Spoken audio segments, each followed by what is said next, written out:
this talk was a bit of a travel down a windy path with a bit of panic mixed in the middle.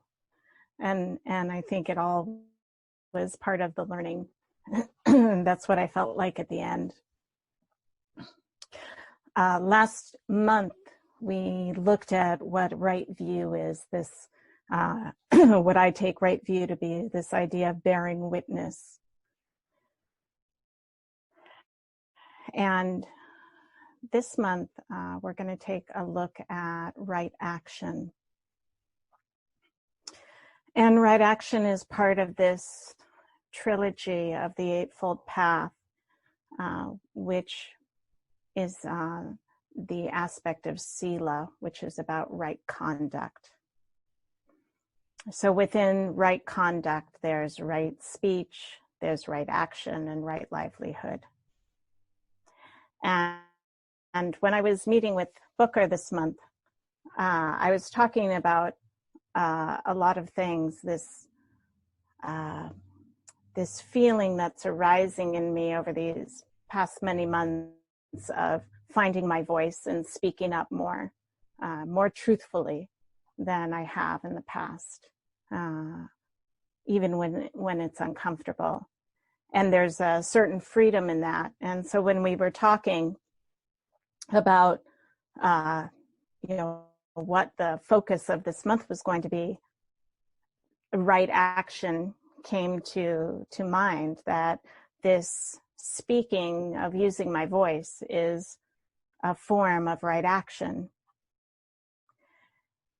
And so I, like a good student would do, right, I went off and I went to study right action a little more intimately.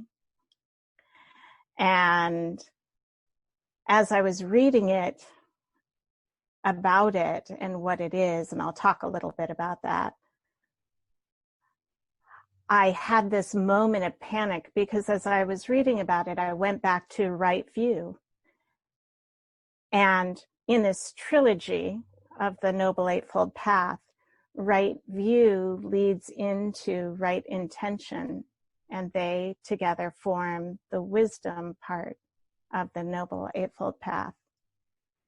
And so this student part of me, this perfectionist part of me, wanted to get this right. And all of a sudden, I had this, like, it may sound crazy, but this heart-stopping moment of, oh my gosh, I'm going to talk about the wrong thing. And then I'm not going to be leading well. And this is all wrong. And so I reached out to Booker in a text. I knew she was teaching somewhere. And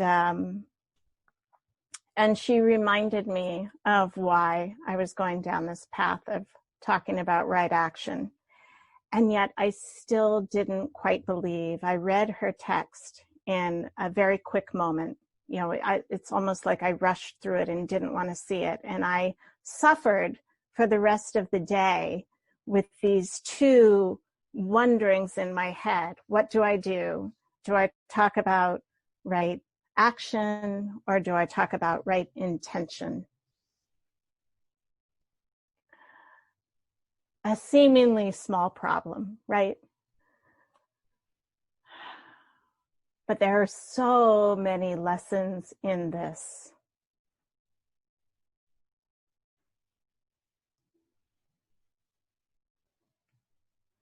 So before I go on to the lessons, though, let me go back to what right action actually is.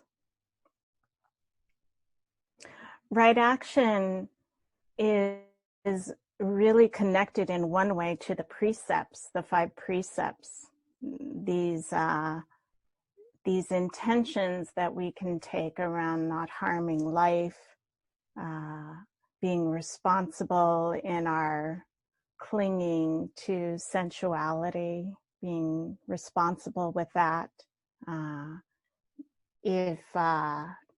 This stepping back from using intoxicants and clouding the mind, using our speech wisely, and taking only what's being given, freely given to us. Those are pieces of right action. So that's one way to look at right action. I think of it, though, more broadly in a different way. And there's this story from the Buddha about this acrobat and his assistant, or their assistant, actually. And so the acrobat is standing, they're steadying themselves like a gymnast with a bamboo pole. And the acrobat tells the assistant to come stand on their shoulders. So there's this pole that the acrobat is steadying on, and then the assistant comes and stands on the shoulders. And the acrobat first says to the assistant, you watch out for me, and then I'll watch out for you. And the assistant says, oh, no. You watch out for yourself. I'll watch out for myself. And in doing that, we'll be watching out for each other. And I love that story of right action. It speaks to me about the merits of our practice. So the Buddha talks about in right action, one piece of it being that we take care of ourselves by practicing mindfulness. We practice it formally, we practice it informally, and we practice it a lot. And in practicing mindfulness, we reflect and we become aware, and we're paying attention to our thoughts and our speech and our actions. And it doesn't end there, right? We dedicate the merits of our practice at the end of every sitting. And we remind ourselves that it's never just about us, that this practice reverberates out from us. And so the Buddha talks about with right speech or with right action, that in taking care of ourselves and practicing mindfulness and taking the time to reflect, that in turn impacts the people that we come into contact with. It just keeps reverberating out.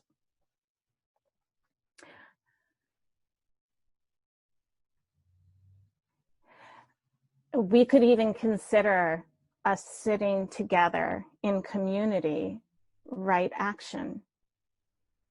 Right? When leaders or facilitators will say, we are alone and together in the same moment, that I think is this beautiful example of taking care of ourselves and holding each other at the same time. So it's like there's a circle happening in taking care of ourselves. But if we don't take care of ourselves, so this is what the acrobat's assistant was saying, if you don't take care of yourself first, then how can you really watch out for me? If we don't balance ourselves first, if we don't take care of others and watch out for others without being grounded, without coming from this place of wise reflection, then how do we actually know we're caring for others in a way that's useful? And I think there's a lot of wisdom in that.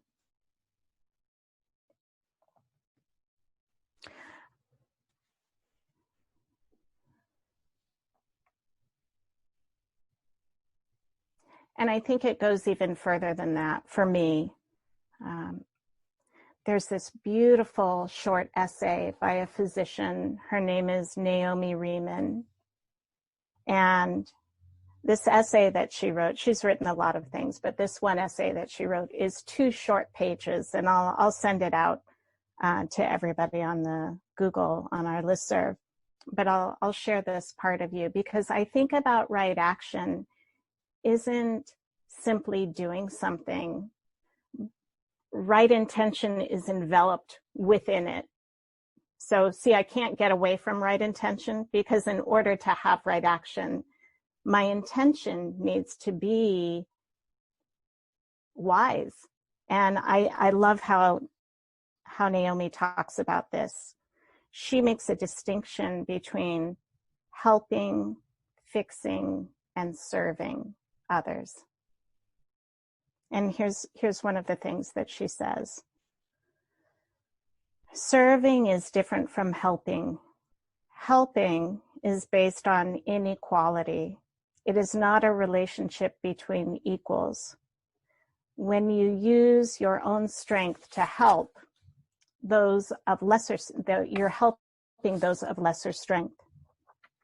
If I'm attentive to what's going on inside of me when I'm helping, I find that I'm always helping someone who is not as strong as I am, who's needier than I am. And people feel this inequality. When we help, we may inadvertently take away from people more than we could ever give them. We may diminish their self-esteem, their sense of worth, their integrity, and their wholeness. When I help, I'm very aware of my own strength, but we don't serve with our strength. We serve with ourselves. We draw from all of our experiences. Our limitations serve. Our wounds, they serve. Even our darkness can serve. The wholeness in us serves the wholeness in others and the wholeness in life. The wholeness in you is the same as the wholeness in me. Service is a relationship between equals.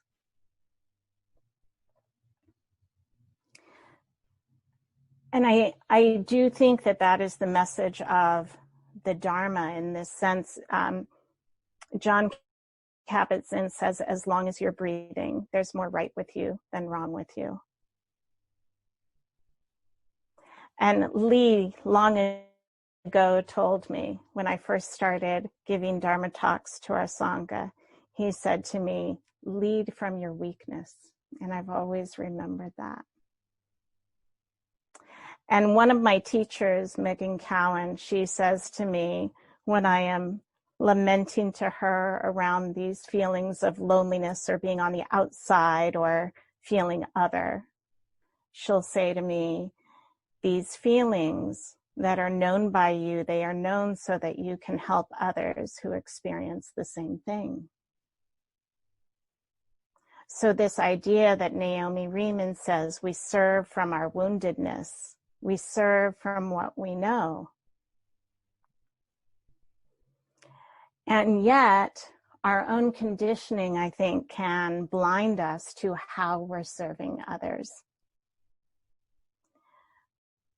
So one of the commitments that Joy and Lee and Cormac and I have made to the Sangha is that we meet with Booker on a really very regular basis, and we take care of ourselves and we take care of each other so that we can help take care of the Sangha.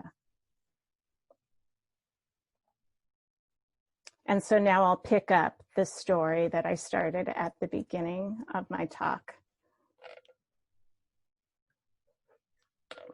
So when I sent Booker that text, what do I do? And she sent me back an answer, and I only briefly looked at it. And I suffered for the rest of that day. And I went to bed not really knowing what I was going to do. But I figured that by the time I woke up, I would know. So of course I woke up really early. I woke up at about 4 a.m., which is not so unusual for me. And the first thing that came to mind was something that Booker, an article that Booker had shared with the facilitators, with the four of us. And it was an article on white supremacy culture and how that could serve us to have difficult conversations with each other. And I had read it through once, and I was like, wow, this has some good stuff. But when I woke up so early, that article came to mind, and I was like, I have to go look at that. And I'm going to read you some of the things that that article talks about because it has to do with right action and how I ended up coming to talk about this. So some of the aspects or pieces of a white supremacy culture, and you don't have to be white to feel these. We all carry them.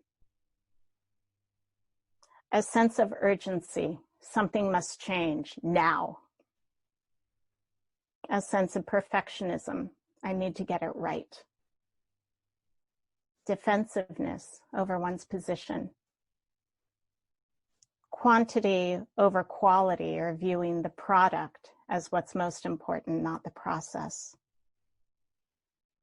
The written word being the most important. Fitting life into either or rather than remembering how messy it is. Hoarding the power. Fear of open conflict. Individualism, working alone, not working as a team. Right to comfort.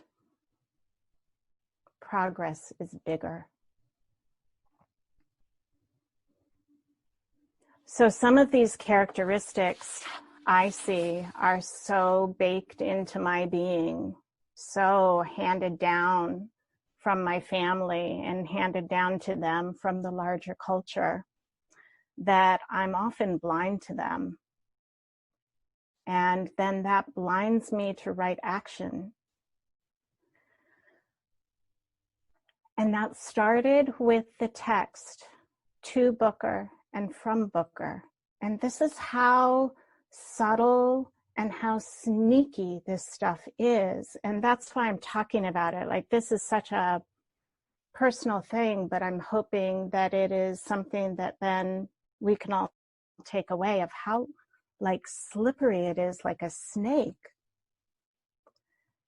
So when Booker texted me her reasoning about why I should stay with right action, at first I dismissed it and I went back to the written word. So she had handed me some wisdom from this Dharma that was first given in an oral tradition. And yet I, at first, went back to this written word and was really going to take that over the information she was giving me. So dismissing it, dismissing her knowledge. There was this sense of urgency and perfectionism that I had to get this right and that I had to figure it out. And for a moment, I forgot about Lee, and I forgot about Joy, and I forgot about Cormac, and I was in my own world and figuring, well, what's going to be best for me?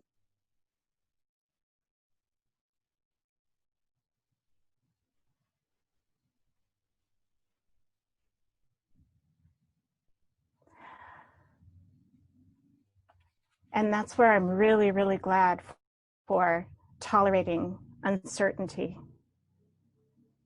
Probably the smartest thing that I did last night was go to bed. Because going to bed stopped me from acting and allowed me some space to be with the messiness of what was here.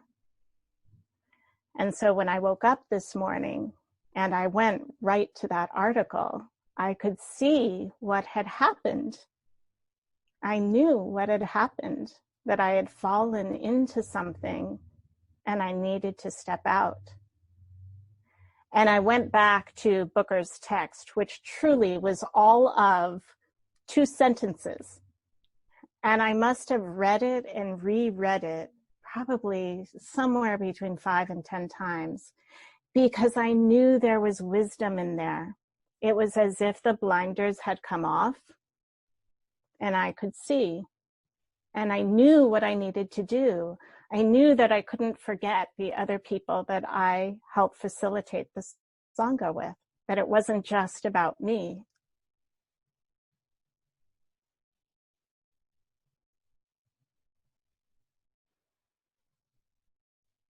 And I knew that there was a reason why Booker had told me what she did.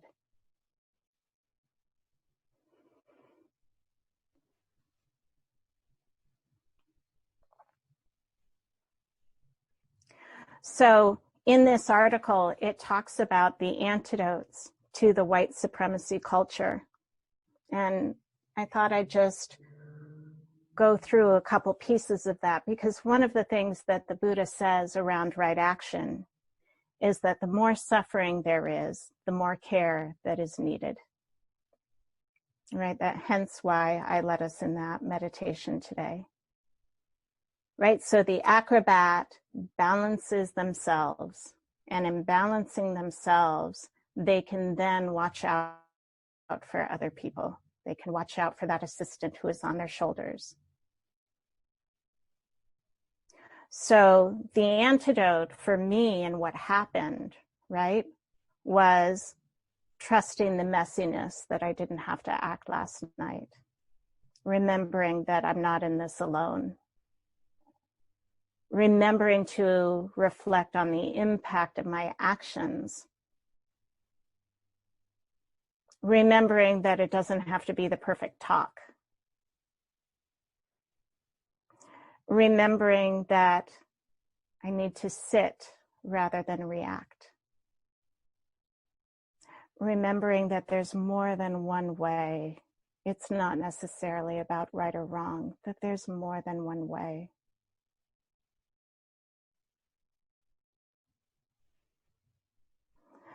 And it allowed me to see that I have a voice, and that I can use right speech to find a time and a way to use that voice. And that there isn't urgency when I think that there is urgency most of the time. So I'll finish up with another little piece from Naomi Riemann's essay. So she says, service rests on the basic premise that the nature of life is sacred, that life is a holy mystery which has an unknown purpose. When we serve, we know that we belong to life and to that purpose. Fundamentally, helping, fixing, and service are ways of seeing life. When you help, you see life as weak. And when you fix, you see life as broken. When you serve, you see life as whole. From the perspective of service, we're all connected. All suffering is like my suffering, and all joy is like my joy.